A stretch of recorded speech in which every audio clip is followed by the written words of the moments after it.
Olá, olá, boa noite. Sejam todos bem-vindos ao último programa do Página Virada de 2025. Terceira temporada. Terceira temporada. Aliás, o último dá a entender que tá acabando, né? Não. Vamos dizer assim, o nosso último encontro de 2025. Para fechar o nosso livro, Ascensão e Triunfo do Self Moderno, contamos mais uma vez com a presença do pastor Rubens.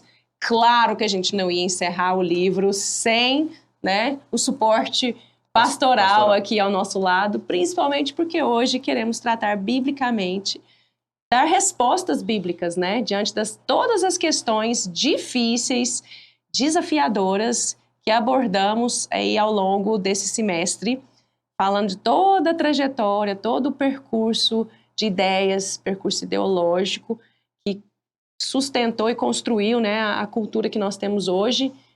Diante de todas essas coisas, né, como conversamos, né? A gente estava até falando no programa anterior, né? E aí, como é que a gente conversa sobre esses pontos? Porque a gente tem que admitir e dar o braço a torcer que muitas vezes a igreja, né, se fechou um pouquinho ali, não, peraí, isso aqui é muito complicado tratar disso, não sabendo lidar, e acabou ficando ali dentro da sua bolha, deixando de acudir, né, questões que precisavam ser tratadas, e esperamos tratar isso hoje dentro do que for possível, né, com amor, com graça e com a verdade, que é a palavra de Deus.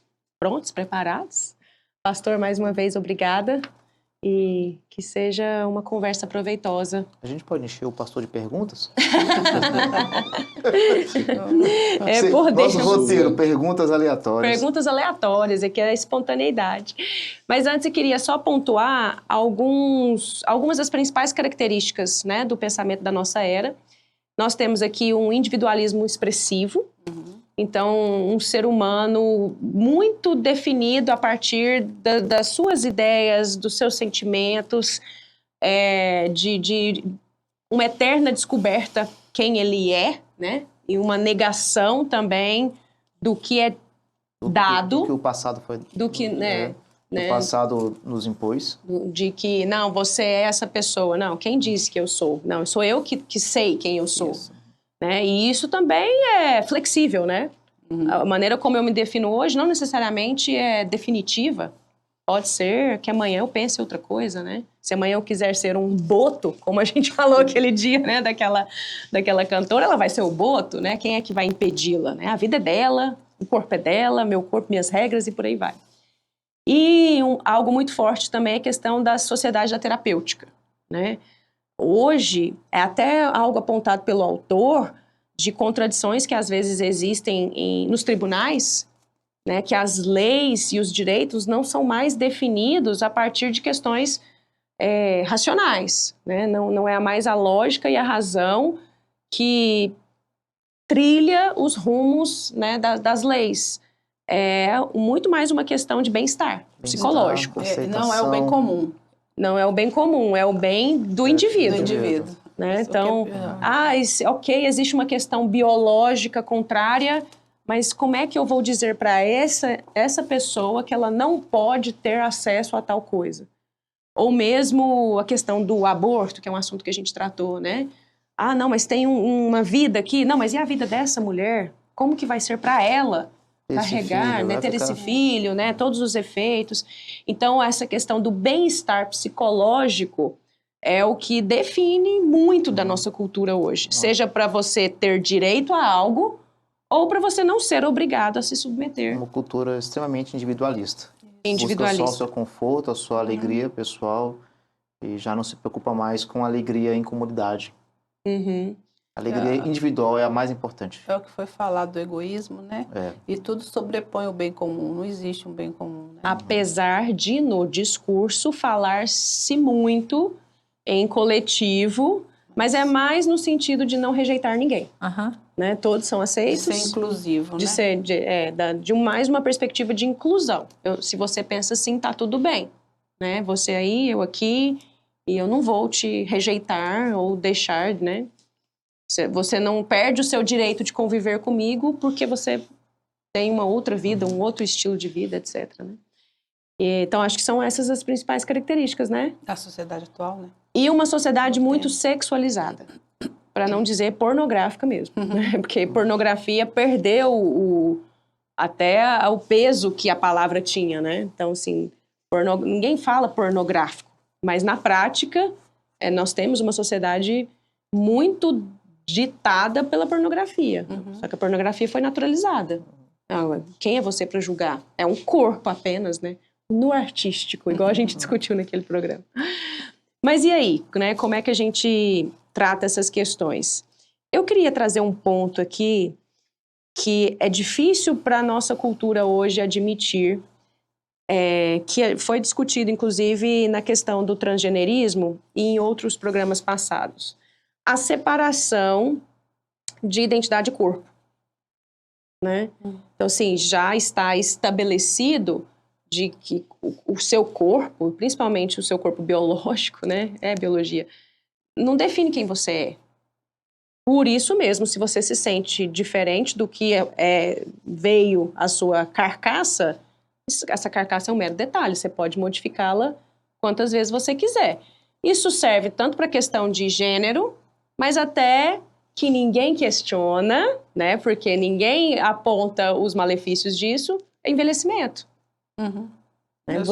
Você tem o direito de não querer envelhecer nos dias de hoje, é ou não é? Uma rejeição total ao envelhecimento.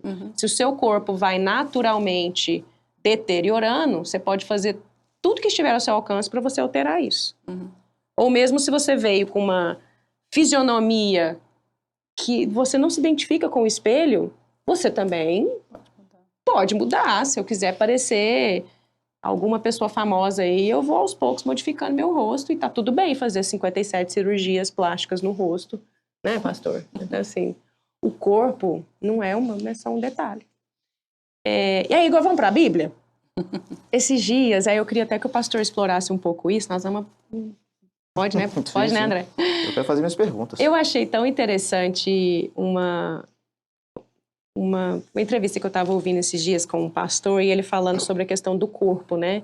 Como que o corpo é tratado como algo tão dispensável e um detalhe que tanto faz ser de plástico ou de papel, mas se a gente for olhar biblicamente, o que Deus fez primeiro? É porque tem a tendência de que, assim, a alma é mais importante que o corpo, né? Então, isso aqui é totalmente descartável. O que Deus fez primeiro? Olha para mim, não. Olha para o pastor. Do pó da terra e depois soprou nas narinas. Deus fez o corpo primeiro, né? Tem algo, acho, mais sublime ainda. Se o corpo não tivesse validade, por que Jesus encarnou? Por que Jesus veio em carne, se ele poderia vir apenas em espírito? Né? A gente vê um fantasma flutuando ser uma aí, sensação né? de bem-estar, né? Ser uma emoção, um sentimento bom que a pessoa sentiria, né? Ou a gente até enxergar um fantasma flutuando aí, não sei. A encarnação de Cristo mostra que essa redenção é corpo-alma, né? A redenção que nós temos em Cristo mostra que Deus nos vê como essa unidade, então não é algo de alguma maneira se desassocia, né? Assim. Então essa redenção ela vem. Então, a gente vê na própria encarnação de Cristo que Deus de fato ele olha para nós. Isso nessa questão que muitas vezes ao longo da história foi batida e debatida, isso é apenas matéria. Não é bem assim. Legal, né? Não é bem assim. Caso contrário, essa redenção não apontaria para isso. Essa transformação, glorificação, tudo isso diz respeito à questão de corpo. Sim, faz integral, parte, né? Está junto, né? Está contido. Eu sempre tive curiosidade de visitar o Éden para ver o corpo de Adão e Eva, assim. As figuras. Você queria saber se tinha umbigo, né? Se tinha umbigo. Porque, assim, nossa, devia ser alguma coisa, assim, muito impressionante, né? Porque depois da queda, a gente... É lógico, tem gente que fala assim, mas esse corpo aqui, ele é falho, né? Isso é pós-queda, né, pastor? Assim, todos os corpos que vieram depois de Adão e Eva são corpos imperfeitos. Eu queria...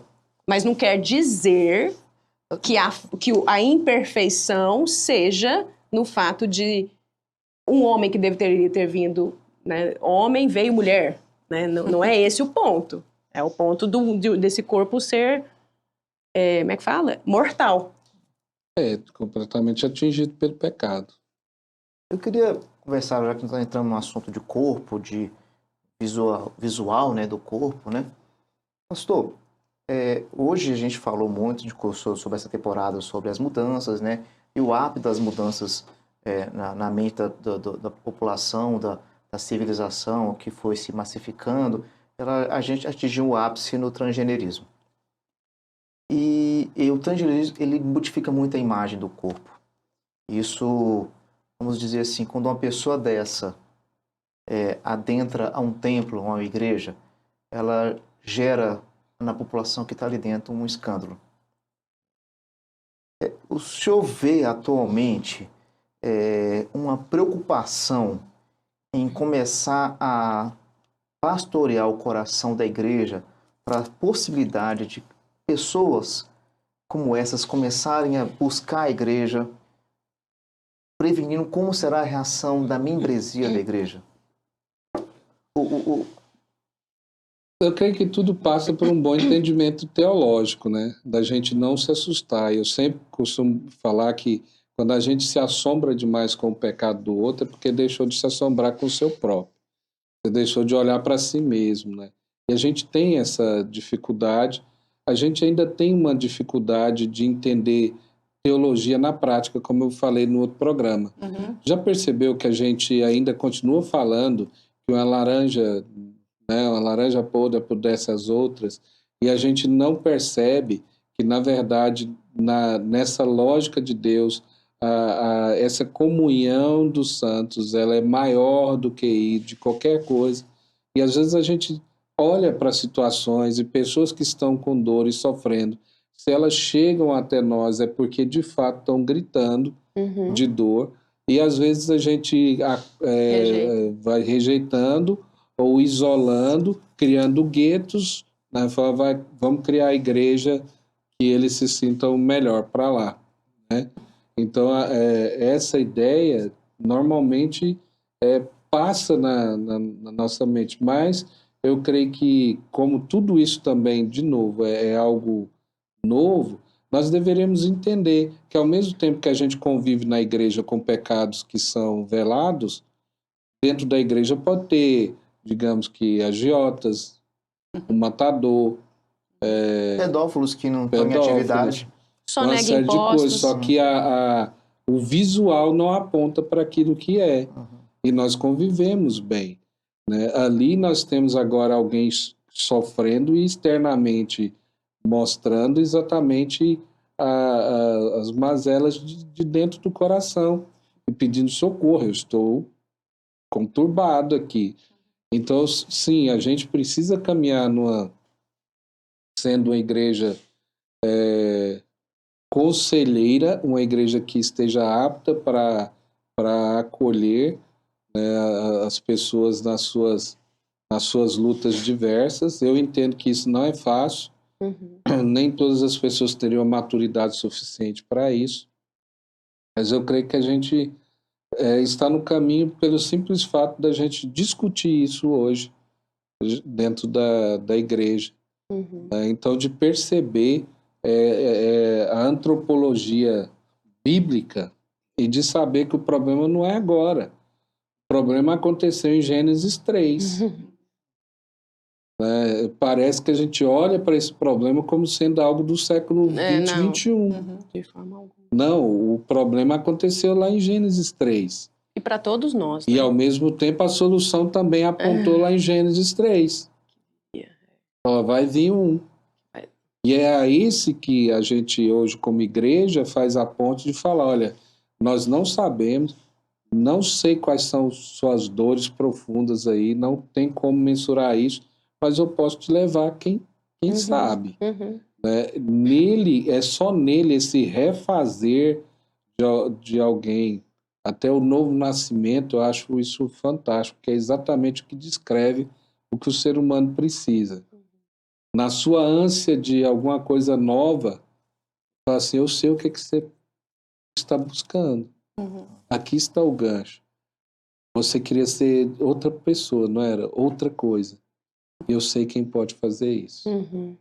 É só uma pessoa que pode fazer. É Cristo Jesus que pode fazer com que você nasça de novo. Tem uma nova identidade. E a sua identidade não vai ser questão de gênero. Sua identidade vai ser em Cristo. Nele. É nele que nós temos a nossa identidade. Então, eu sei que há um caminho longo pela frente, mas, de certa maneira, a gente já tem uma... Eu nasci dentro da igreja, então eu falo de décadas, né? Então, eu cresci década de 80 dentro da igreja, então eu percebo quando eu já tinha uma certa compreensão, então eu vejo até hoje que houve uma evolução nisso. Isso nem era falado, a gente não podia nem falar. Eu me lembro que na igreja que a gente estava, quando eu era criança, eu tinha uns 9 anos, as pessoas falavam, começou os boatos, década de 80, você não pode nem abraçar, lembra disso? Então, se soltasse alguma coisa, falava, não chega perto, porque chegou perto, acabou sua vida. E aí, nós já avançamos muito nisso. E a gente era criado também, inclusive dentro da igreja, com uma mentalidade de separação do mundo, né? Então, você tem que viver longe do mundo. Isso significava manter suas amizades somente aqui dentro da igreja, conviver apenas com pessoas da igreja e você não se envolver com absolutamente nada. Então, era aquela cultura mesmo, e aí nós afastava. prescindimos desse poder da graça de transformação. Aí a gente sempre teve a sensação que o mundo é mais forte do que nós cremos, do que nós vivemos, do que... E se encolheu. Exatamente, aí vamos nos isolar. Nos proteger. Nos isolar. E não tem como, para outros pecados, sei lá, alguém aí cometendo, sei lá, um sonegador, ou não sei o quê. Você não tem como passar na igreja, né? Se aquele negocinho da pandemia, né? Você pôr na testa, medir a febre, falava, eu acho que nenhum de nós entrava na igreja. Nenhum, Se pusesse lá a lista pecado de da pecados, fofoca, da mentira. assim, não, hoje não vai ter culto, maledicência. gente. Não vai passar ninguém naquela porta. Meu pastor não passou. Se tiver um termômetro ali na entrada. Não vai ter culto que o pastor... Meu pastor passou no negócio o coral lá, não conseguiu entrar na igreja, o pastor, a banda... Então, assim, a gente já cresceu um pouco nesse conhecimento antropológico de saber, de fato, quem nós somos e que o ser humano, nessa natureza que está sendo desvestida, ela apresenta essas mazelas todas, né? Mas isso é um ato, de novo, é um ato de Deus, não é por força nem por violência. De forma alguma. Eu achei curioso um relato que eu ouvi esses dias de alguém no Twitter que estava discutindo sobre a questão de homossexualidade, né? Falou, não, tudo bem, mas assim, eu só vou conviver, né, ter comunhão com essa pessoa depois que ela se arrepender e mudar o estilo de vida dela. E tipo assim... Cai no que a gente acabou de falar, você convive com outras pessoas com pecado. Que evangelho é esse? Né? Que evangelho é esse?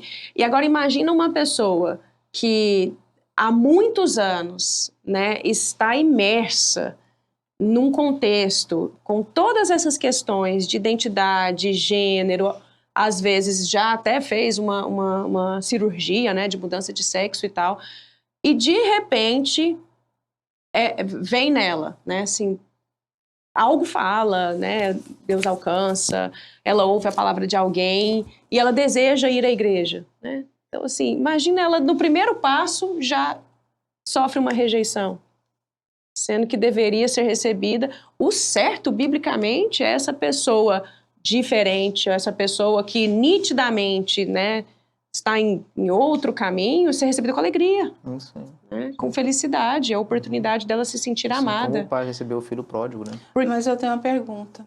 E como que a gente faz ao contrário? Quando a pessoa você é próximo da pessoa, você alerta e exorta de um pecado, e a pessoa, ao invés de se deixar exortar, ela vai mais para fundo. Eu tenho experiência vivida assim. E na nossa mocidade, nós tínhamos uma pessoa que convivia com a gente, era muito próximo, e era assim, muito próximo, de andar muito junto na mocidade. E aí, a gente viu que eles começou a desenvolver umas tendências homossexuais. A gente alertou uma, duas, três, continuou convivendo.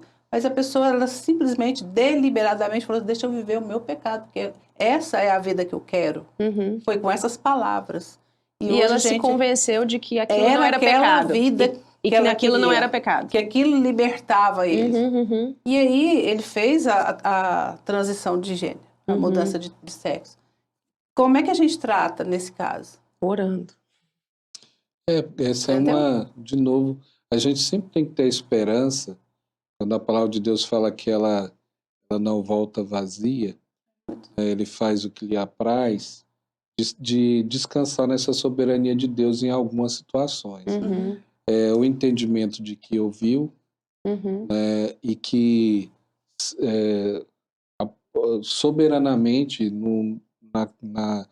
se isso for a vontade de Deus, ele vai fazer com que aquilo ali faça sentido em algum momento da vida. Do lado de cá, sempre é requerido de nós esse ato de sofrer junto, ou de sempre colocar o coração na miséria do outro e lembrar sempre em oração diante de Deus, do que esse entendimento que chegou até esse ponto, não tem volta. Né? Fala, não, já passou dali.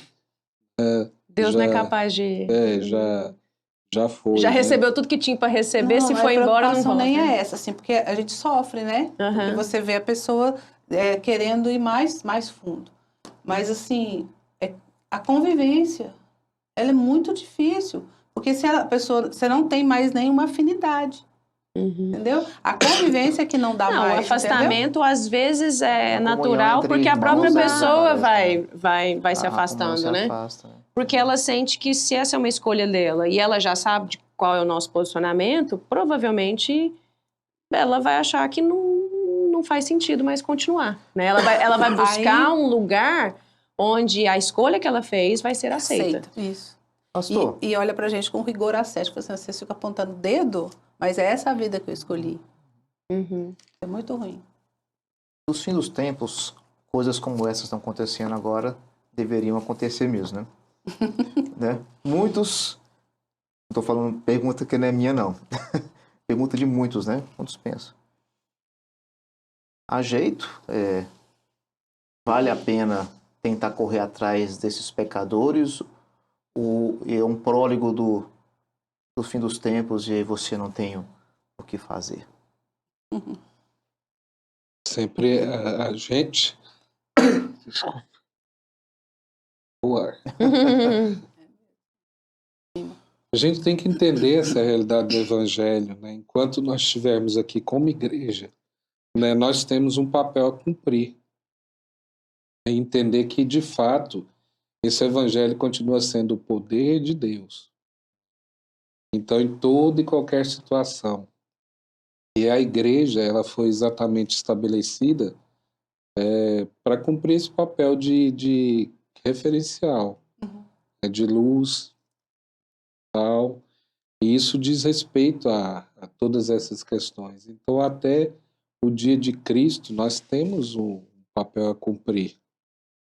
E eu creio que até, mesmo que aos nossos olhos, isso parece que está tomando passos além, né? Mas eu creio que não. Se a gente voltar em alguns momentos na história, a gente vai ver que o Antigo Testamento já falava das religiões pagãs e de alguma maneira sacralizava todos esses atos, né? Então era um culto, né? Era algo cultual. A prostituição então era homens, mulheres, era se jogando em todos os seus desejos, sempre foi assim.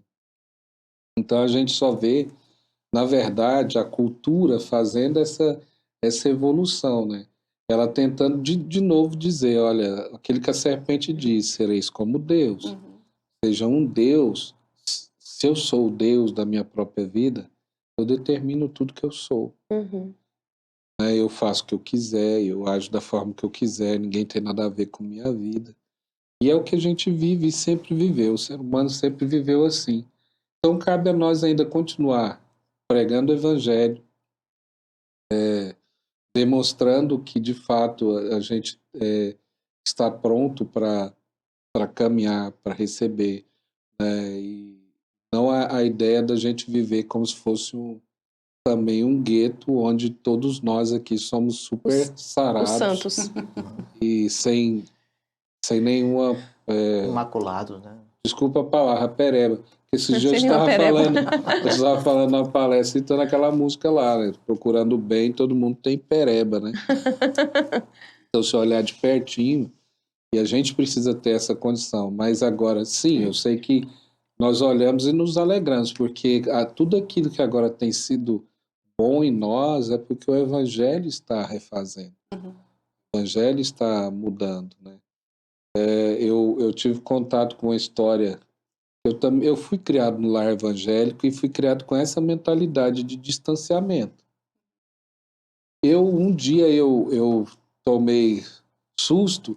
Eu fui para um lugar onde era para escrever 10 nomes de amigos não crentes num papel. Eu não tinha.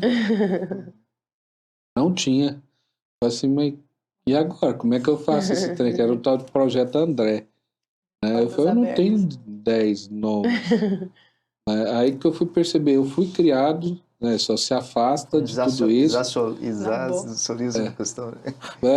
Porque eles que vão te piorar, e a gente não sabia que a gente já era piorado, nós nascemos piorados. Né? E a diferença sempre seria a graça. Então, num desses congressos, eu sentei de lado de um rapaz e passou mais ou menos a história dele lá na frente, assim, e ele era travesti. Aí eu tô aqui olhando, ele pegou e falou assim, que lá sou eu. Eu olhei assustado, olhei para ele assim e falei, não, não é você não. Pô, sou eu. Eu falei, não, não é você. Aí pegou e tirou uma foto do bolso, falou, aqui, ó. Aí eu olhando de perto, eu falei, rapaz, não é de ver que era você mesmo. Aí eu falei, como é que foi sua história? Aí ele foi contar a história, que um dia a pessoa pregou o evangelho para ele só porque ele era o último, não tinha mais ninguém para ele entregar o folheto, faltamos para você aí. Aí ele leu, ele estava no hospital, tinha, sei lá, levado na surra, na rua. Ele leu e aquilo disse que entrou, e ele falou que entrou arrebentando ele tudo. Ele falou, vou mudar de vida. E aí ele pegou uma Bíblia dos Gideões dentro da gaveta e começou a ler. Falou, é isso aqui. Aí ele pegou e, desesperado, ele disse que foi falar pros amigos dele, porque é tudo travesti. Ele disse que vestido de mulher, ia lá e falou assim, olha, eu tenho um babado fortíssimo para falar pra vocês, um negócio que aconteceu comigo aí. Ele disse que tentava falar de Jesus, assim, afetado do jeito dele. Aí ele meio incomodado com aquilo. Ele chegou em casa depois de um dia e começou a ler Romanos. Depois ele pega e lê, né, em Colossenses, que nós nos revestimos também. E desvestimos e revestimos. Ele falou, é isso. Ele pegou, eu preciso agora aprender a ser o que Deus me fez. Ele disse que foi lá e queimou as roupas dele, tudo. Descobriu que ele não tinha roupa de homem. E já tinha queimado tudo. Gritou pro vizinho, pediu ajuda, e aí deram as roupas para ele. Ele disse que foi mudando, e ele, sem ninguém falar, ele disse que era lendo a Bíblia e o Espírito Santo falando para ele. E ele ia mudando. Forma de falar, forma de agir. Né? Ao longo do tempo. De Deus. Tanto é que quando ele me falou, eu falei, não é, você não tem. Ele falou assim, foi Deus que fez isso. Aí ele me mostrou uma série de fotos dele, de tudo. do tempo dele. É um bom conveniente, o chamado é irresistível, né, pastor? Nossa. Então, assim, para mim, aquela história, assim, eu fiquei... Tanto é que eu fiquei umas 4 horas conversando com ele, que eu fiquei espantado com aquilo. Né? Porque, para mim, isso não era possível. Eu fui criado num ambiente onde essas coisas, para lá. Causas perdidas. E aí eu vejo o agir de Deus na vida de alguém e transforma ele de uma forma completamente inusitada. Ele falou, e depois ele conheceu a senhorinha que entregou o folheto. Ela falou para ele, eu te entreguei mesmo só porque não tinha para ninguém mais para entregar. Foi sincera. Porque eu pensei assim, esse aqui não tem mais jeito não. Primeiro que ela achou que ele ia morrer. Do estado que ele estava. E falou, desse jeito aí já não tem mais como. Então a gente tem esse olhar. Porque às vezes a gente diminui o poder do evangelho. O evangelho pode fazer. Se permitir, eu faço mais um. Legal. Eu queria até comentar assim antes, né, que o amor de Cristo, o sangue que Jesus derramou na cruz, não foi para alguns melhorzinhos, né? Todos pecaram e carecem da glória de Deus, né? Até os que parecem, né, mais certinhos, que levam a vidinha ali tradicional e conservadora. E o coração, quem conhece é o próprio Deus, né? E a capacidade de transformação é dele, né? Até situações aparentemente imutáveis, ou que não tem como virar algo diferente daquilo. E até mesmo quebrar corações cheios de autojustiça, né? Que, não, eu a vida inteira na igreja, dizimista, certinho ali. Às vezes é esse coração mais difícil de quebrar, né? Porque é aquele que acha que não precisa de salvação, né? Que ele já se salva pela sua retidão, né? Deixa eu fazer outra pergunta? Pode, André. Bom, nós conversamos o livro, nós falamos agora bastante sobre mudança no corpo, transgenerismo, né? Mas nós conversamos muito no livro, ao longo do livro, sobre bem-estar psicológico, né? E hoje a gente vê muitas igrejas que parece que têm trilhado um caminho de conforto psicológico. São talvez que a gente chama das igrejas cult, né? E ao invés de confrontar o pecado, mostrar a real condição de um pecador, ele quer simplesmente ser afagado o tempo inteirinho. Não, você tem valor, você é importante. Né? Inclusive, pessoas que falam, não fala em pecado. Não fala em pecado. Semana passada, uma moça, conversando com ela, falou assim, detesta a igreja que fica falando pecado. Não fala em pecado. Para que falar em pecado? Isso é aterrorizando a gente. Para que falar no diabo? Fica traindo essas coisas. Então. Então, assim, pastor, o senhor vê como um ciclo também essas igrejas que têm dado tanta importância ao ego, ao psicológico, ao bem-estar psicológico do seu, vamos dizer, do seu rebanho? É um ciclo?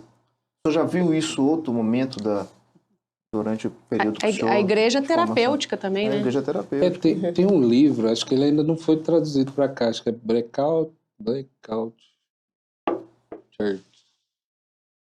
É mais ou menos isso. Ele fala desse movimento de igrejas e como isso chegou até hoje. Aí ele traça 3 perfis, né, lá, Low Church, High Church, né, falando da igreja que é essa acolhedora, ou a igreja muito tradicional, ou a igreja que, segundo ele, seria algo mais equilibrado, né?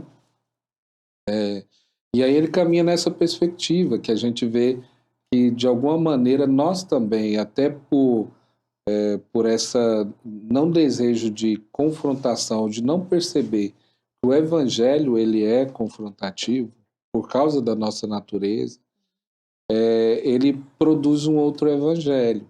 Esse evangelho mais do bem-estar, né, de trabalhar na superficialidade. Assim, não, a sua individualidade nós não vamos mexer.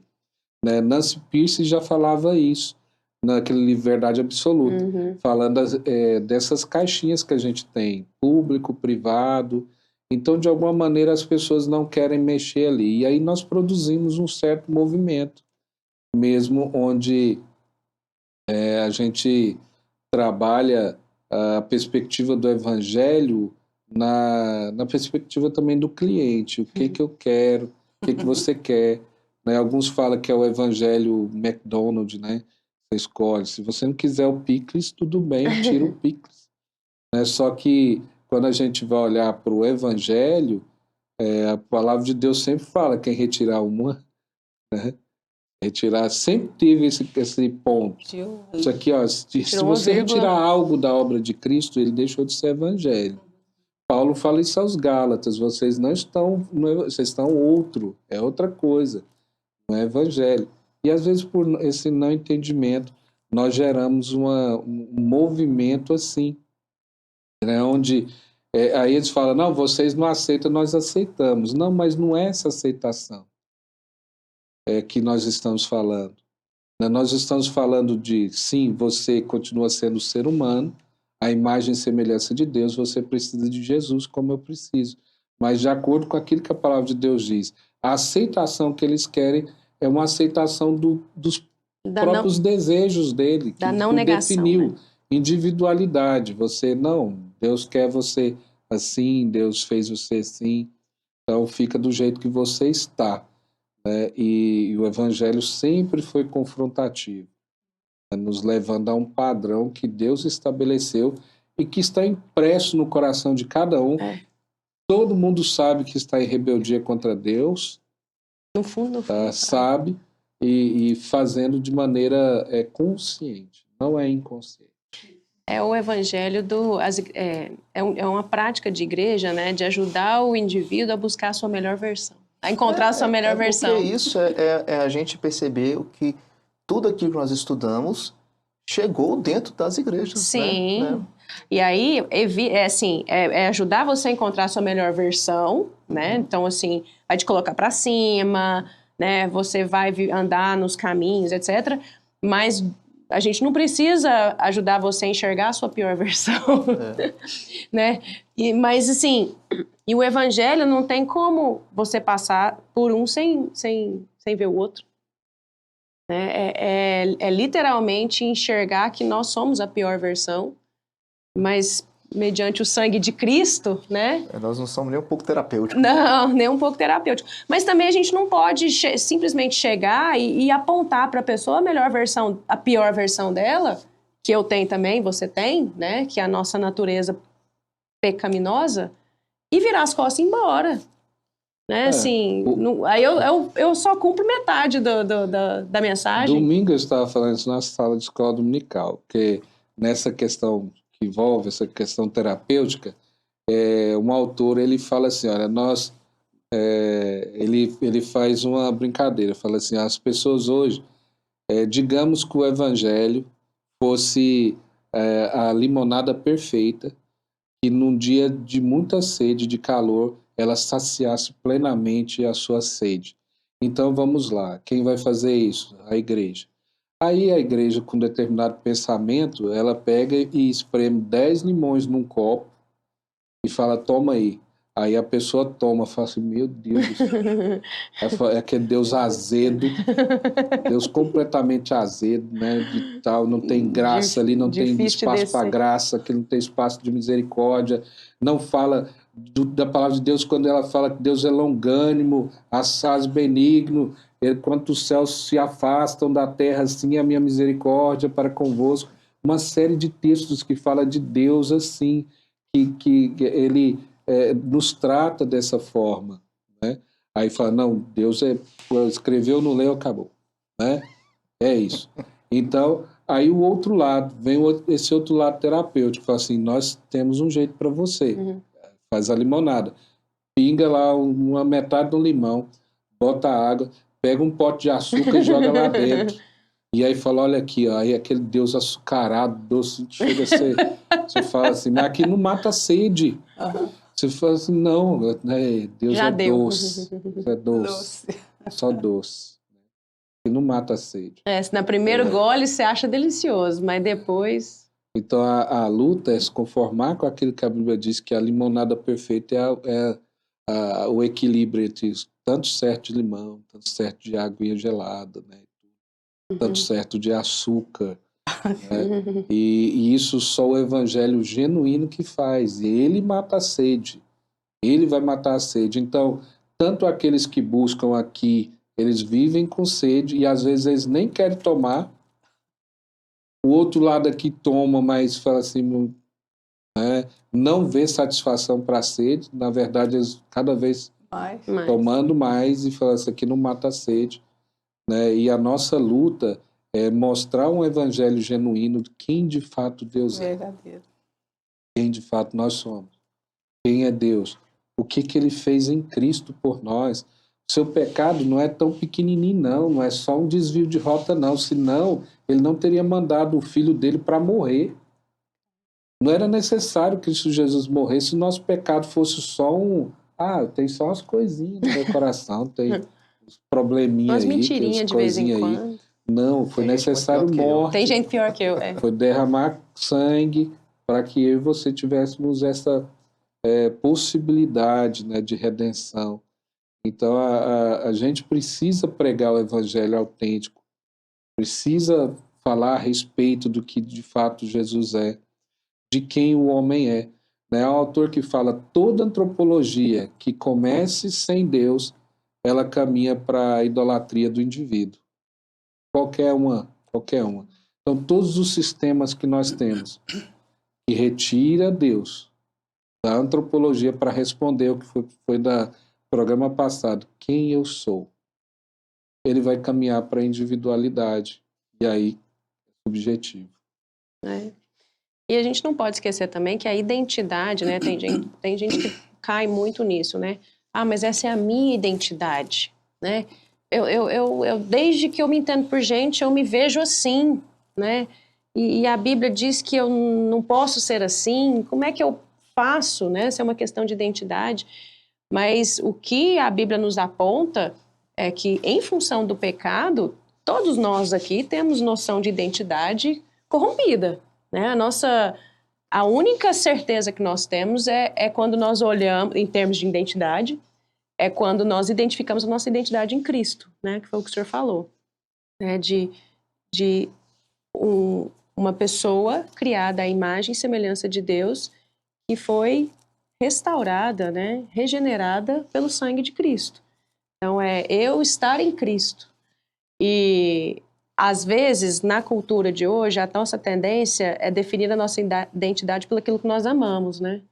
Então, se eu amo isso, essa é a minha identidade, isso define quem eu sou. Eu achei muito bonito uma definição que eu ouvi recentemente, um esclarecimento, na verdade, né? Que nós somos muito mais definidos por quem nos amou, né? E nem tanto por aquilo que eu amo. Até porque a minha capacidade de amar a Deus é em resposta ao amor que Ele derramou sobre mim primeiro, né? Nosso amor é muito mais eu te amo também, né? Porque Ele me amou primeiro.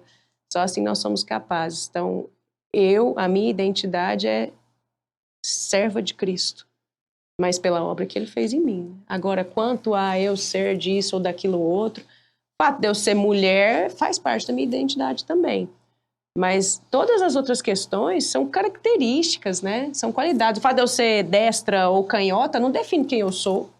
Né? Eu não preciso ficar me identificando com os meus semelhantes. E relacionando com os outros assuntos e até o passado, a cura para isso não é se alguém chega para nós e fala, eu preciso de ajuda.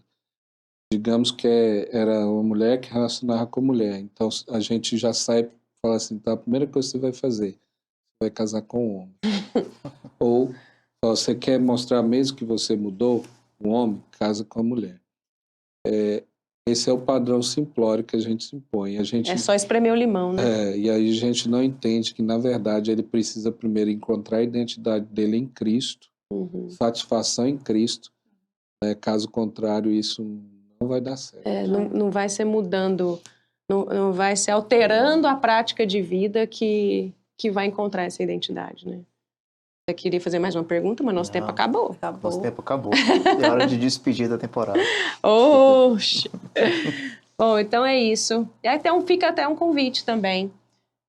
Caso alguém que esteja aí do outro lado tenha lidado com lutas, né, sobre essas questões que nós apontamos, que não estamos aqui para condenar ninguém, e fica o convite, se você se vê nessa condição, né, de que tem gente aqui do lado de cá que se importa, quer ouvir, quer ajudar, quer estar ao lado para caminhar. Se você não é de Goiânia,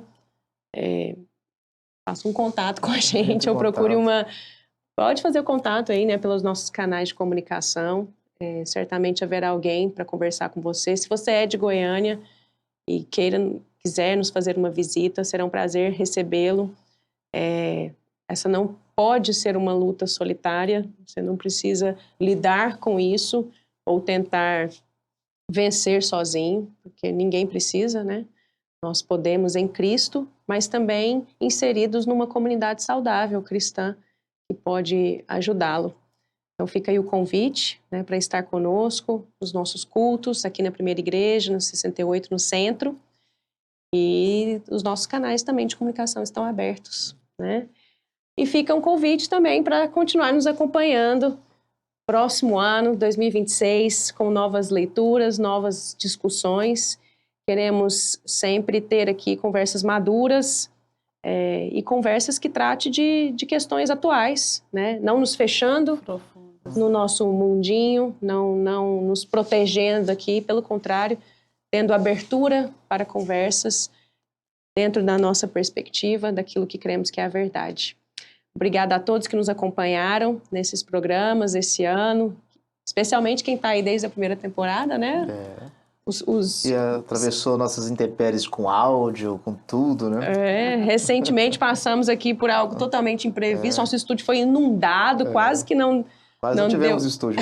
Quase perdemos o nosso estúdio, mas seguimos, né? E nosso intuito é levar a palavra de esperança, a palavra da verdade, que nos mostra, né, quem realmente somos, mas nos aponta para a única esperança que temos, que é o nosso Senhor Jesus, que deu sua vida por nós, para que tivéssemos vida nele. Obrigado, pastor, por ter nos acompanhado nesses 2 últimos programas. E que Deus continue a nos sustentar e que Deus abençoe você, que esteve conosco aí nesse programa e possa falar ao seu coração. É o nosso maior desejo. Amém? Obrigada, turma. Até a próxima. E um bom fim de ano a todos.